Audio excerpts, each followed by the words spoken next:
સુરતમાં good Friday નિમિત્તે ખ્રિસ્તી સમાજના લોકોએ નાનપુરા ખાતે કેથલિક ચર્ચમાં વહેલી સવારે પ્રેયર સાથે વિવિધ કાર્યક્રમોમાં ભાગ લીધો.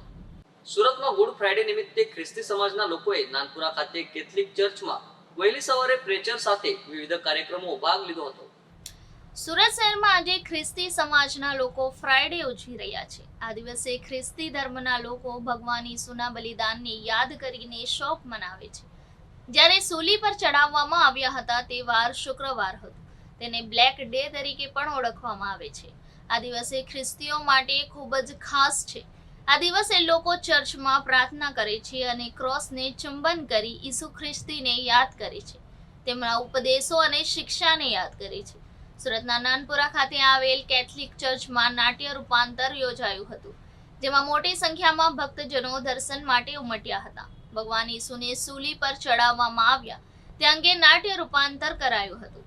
ઈસુ ખ્રિસ્તીને ખ્રિસ્તી ધર્મના સ્થાપક માનવામાં આવે છે, જેમણે પોતાનું સમગ્ર જીવન માનવજાતના કલ્યાણ માટે વિતાવ્યું. તેમને શાંતિ અને પ્રેમના મસીહા કહેવામાં આવે છે.